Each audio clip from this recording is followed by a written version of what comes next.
delighted to introduce you to, and some of you to welcome you back to a conversation with my friend, Toni Shiloh. And part of me wishes we've been recording what we were just talking about because she's just amazing. And someone that I wish all of you could just walk into a coffee shop or a tea shop and spend time with, because she's a person who just lives life with a steadiness and an underlying joy that shows up in her books. And someone who walks through life, and it's not always easy and fun and delightful, but she shows up, and her books are just some of my favorites. She writes fairy tales that remind me of Wakanda, colliding with Rachel House fairy tales that are just like spiritual fairy tales. And then the book that's coming out, The Love Script, is like Hollywood. And I don't even know, I just loved it. I don't even know what to compare it to because it was just so much fun.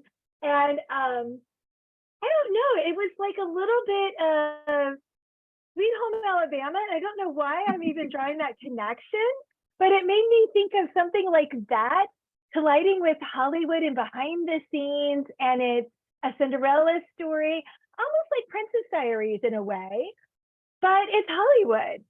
So how did you come up with the idea for The Love Script? Ooh, that's a great question. I think probably because I love those types of stories. I definitely grew up watching a lot of chick flicks. And they have, that big city life, but there's always the one person that kind of gives you that small town feel. And originally I thought that Neavah was going to be like from the country moving to Hollywood, but as I delved into her character and kind of played with the idea of a Hollywood heartthrob getting in a compromising position, but all because of photography and not actually being in that position, I thought, no, she needs to be from California, but down to earth. And I don't know, a hairstylist just seemed like the perfect person to, bring balance to the Hollywood lifestyle.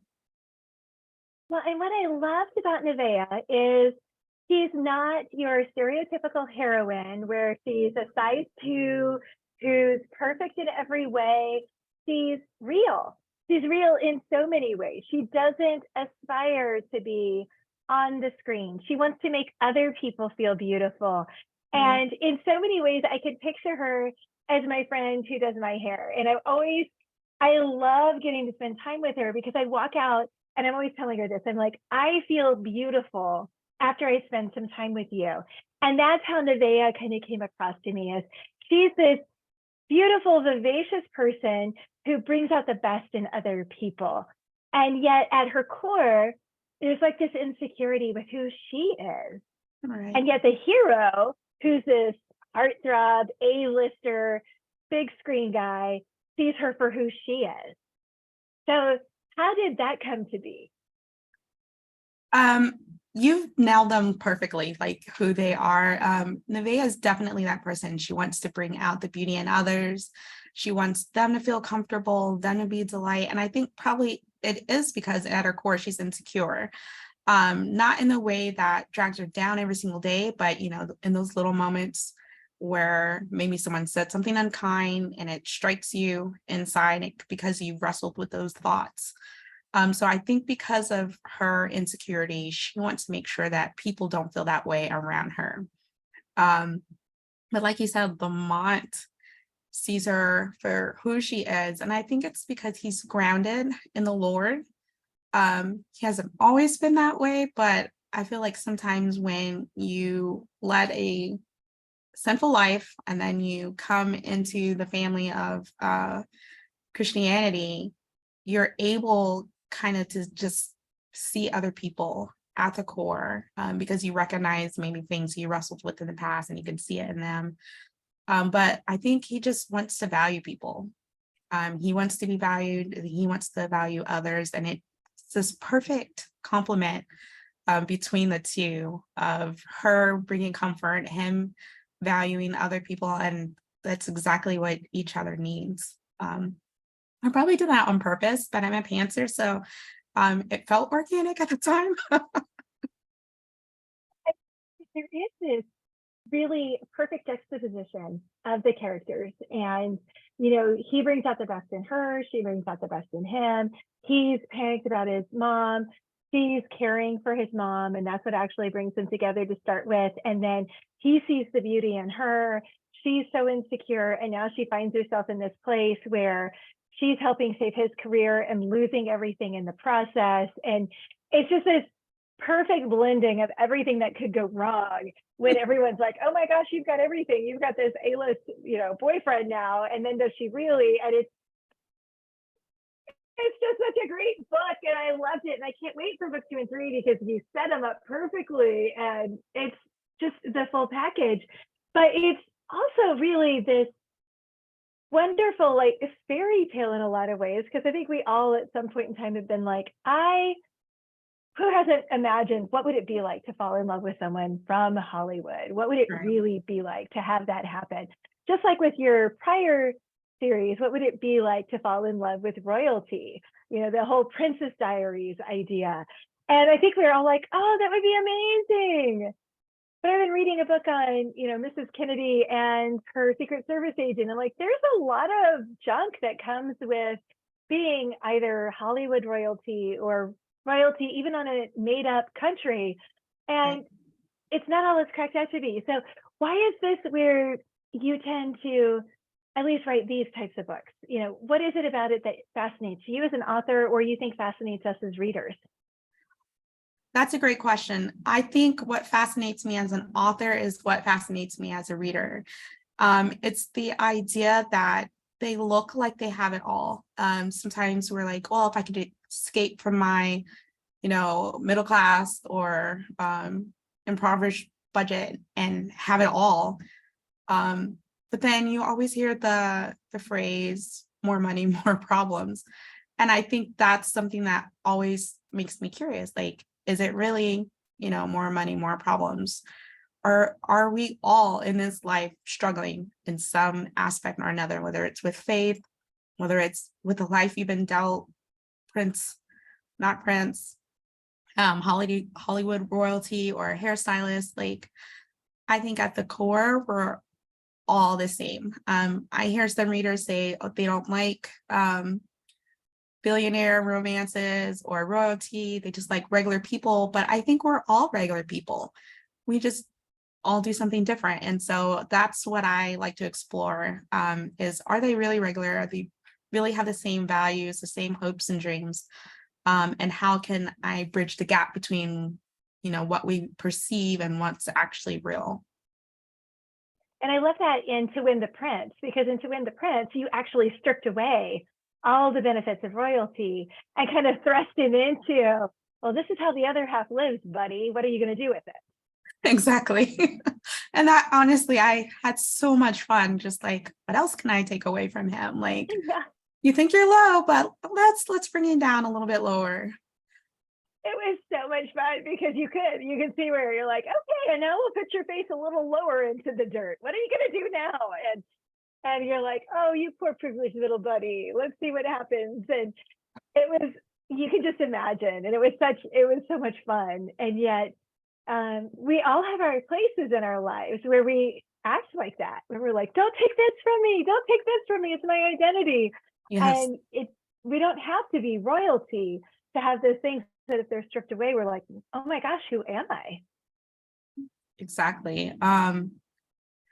Wow, like this is why I love talking to you. Like, it's like you're in my head sometimes when you pull out these thoughts. Because it's true, like there's always something we're holding on to. And I think in terms of faith, that's where God's like, is it an idol? Are you willing to release it? Are you willing to let me have full reign? And will you bow to my will or still hold on to yours? And I think that's why, sometimes you just have to strip away what people are holding on to so that they can see the fullness of God and, come into that full surrendered relationship with him. Absolutely. And that's always one of the things that makes me nervous, I think, in a good way, in a healthy way, is to kind of live with a little bit of that open hand of, okay, God, is there anything that I've started to hold on to a little too tightly where it's a good thing, but now it's started to turn into something that's replacing you in my life, and that's becoming more of that idol, that where the security is coming from, versus it's good, but it's not my identity. It's not my all in all, because that's only supposed to be God, and that's his place in my life or in my kids' lives. I don't know about you, but sometimes it's the things for my kids that then start becoming an idol, like their education or what I want and hope for them. And then I have to be like, oh, okay, God, I've got to trust you with that, and not start manipulating, maneuvering, trying to make things happen in those spaces as well. Which can be Definitely. tricky. Yeah. So you've got these books that you've been writing, these, great, amazing novels. You also write for Love Inspired. You also do a lot of books that you write on your own, and books that you write with collections of authors. You are so prolific. What are you most excited about that you're working on right now, in addition to the couple of books that we've been talking about already? I'm actually still working on book 2 of the love Is this script. Tucker's book? Yes, it is Tucker's. Tucker and Piper. I'm so excited about their story. I cannot wait. Yeah, gotta be honest, they've been giving me a lot of difficulty. I could see that, because they were already giving you difficulty in this book, but that's going to make it such a good story. Yes, that's the hope. And I think it ties into what you were saying earlier about, the thing we have that's good that we might be holding on to. And I think in this case, it's probably the story. I'm assuming it will be a good story. I'm assuming it'll be used for God's glory, but I've probably been holding on too tightly out of, I think, insecurity, nerves. I think sometimes people are like, well, you have all these books, like you probably never get nervous. And I'm like, actually, every single time with every book, Yeah. with every idea, it's like, will they like it? Will this, glorify God? Is this the story he wants me to tell? Like all of the doubts, all of the questions, all the time. I think people don't realize that I think each book actually gets harder, because you've got all these others behind you. And at least for me, I feel like my expectations get higher. And I now have this body of work that I didn't have before, that readers can look back at and go, well, this isn't as good as that one or the one before. And so in some ways, I think it really does get more challenging with each book, because there's more that people can look back to and compare it to and be like, oh, she's done that before. It was better the first time than it is this time. Oh my goodness. Yes, all of that. It's so true, because I think also the imposter syndrome increases along the lines as well, because like someone's going to figure out I can't write a good book. Those were all flukes, or whatever the case may be. So you feel like you have to come and perform a little bit higher than each level, and you don't want to knock it too far out of the park, because then what happens to the next book? Like now you got to shoot for the stars. Yes, I know, I'm not the only one. You're not. It is so true. And it's one of the things I love about writing, that I can get better with each book, but it's also so challenging, because there is still that voice in my head that's like, well, this is going to be the last one. They're going to realize they really screwed up by giving you a contract, kid. And I'm like, and I have to know that that is actually, not the Lord speaking into my head. It's not the Holy Spirit. It's the enemy of my soul, but it's real, and it's a battle, and it's something that is just, it's there, and it can make it so challenging, especially when the characters aren't cooperating, or I'm like, I can't quite figure out what the spiritual thread's supposed to be, or, whatever's not cooperating with the story. And then you're like, man, they're going to figure it out. It's just, I've been an imposter. This isn't it, or whatever. Right. I'm glad it's not just me. No, it's not just you. We should have a support group, Toni. We should get our friends together and be like, all right, we're going to hold each other. We're going to hold our hands up and be like, no, This isn't it.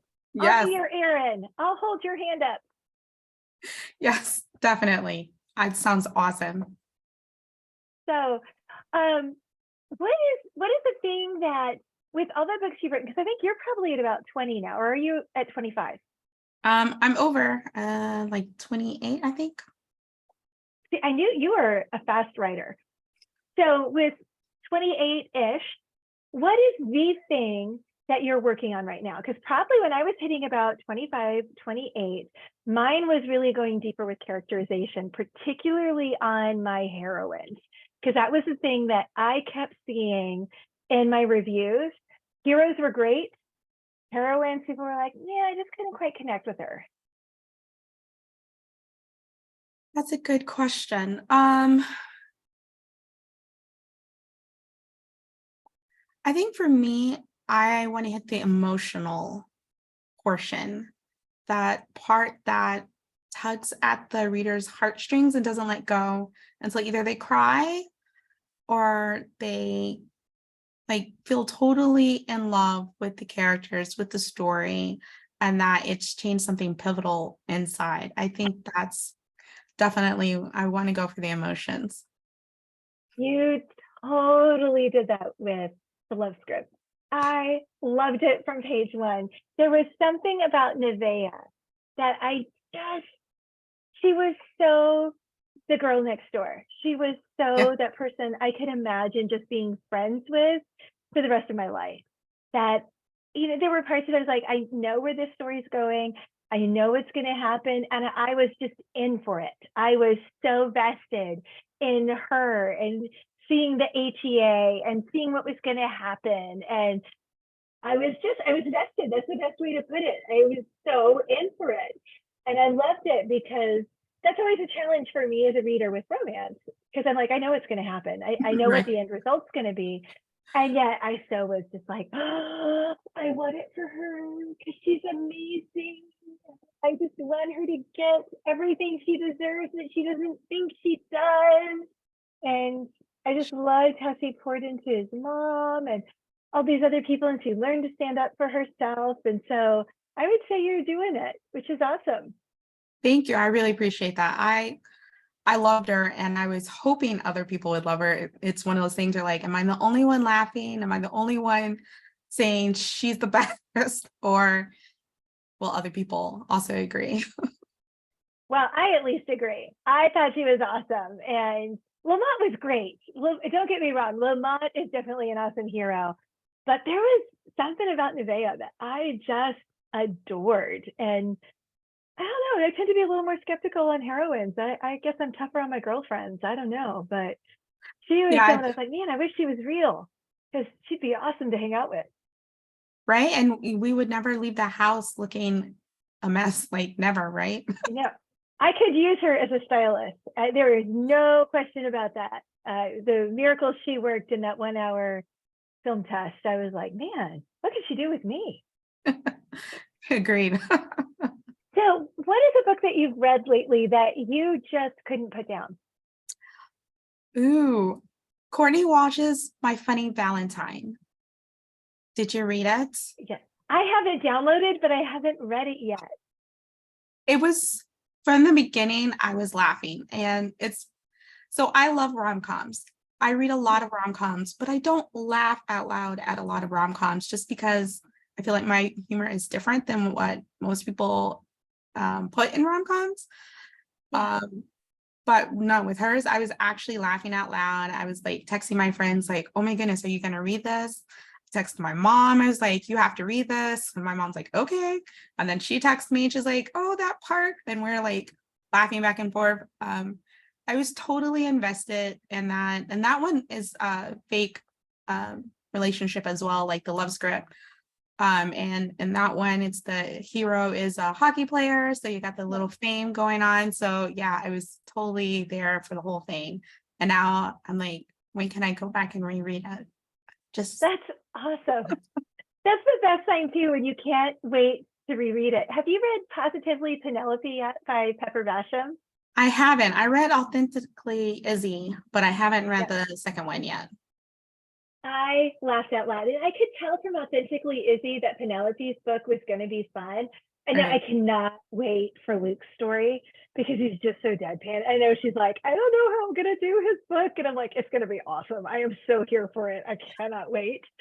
But Positively Penelope was just perfect. It was just perfect. And so you will enjoy it because it's that whole rom-com and it worked in the email, but there was more of it that was also on the page. Okay. So it was so fun, but because it was all Julie Andrews and Audrey Hepburn and all that, it was just so, so fun. But Classics. Love it. yeah, it was so up my alley. It was a blast. So, That is well, awesome. thank you so much for joining me today. It was so much fun to reconnect with you and to get to talk about your next book, The Love Script, but then also to talk a little bit about To Win a Prince and some of the other amazing books that you have written. And I love your books. You are just so talented and gifted at bringing stories and characters to life, Toni. I love them. Thank you so much. Really. Every time I see you leave a review or say something, like, it touches me so much. I really, really appreciate it. Well, thank you. And thanks so much for all you do for writers and stay the course. I love how you are letting God use you. And to everyone who's watching or listening, if you have not read Toni's books yet, I highly recommend them. They are wonderful. The ones I've read, I have always enjoyed. She's quickly jumped to the top of my to be read pile. When a book comes in, it's just one I grab because I know I'm going to enjoy it. And that doesn't happen with every author I read. So if you love romance, and especially if you love romance, where it also has some heart and some depth to it, then you are going to absolutely love Toni Shiloh's books.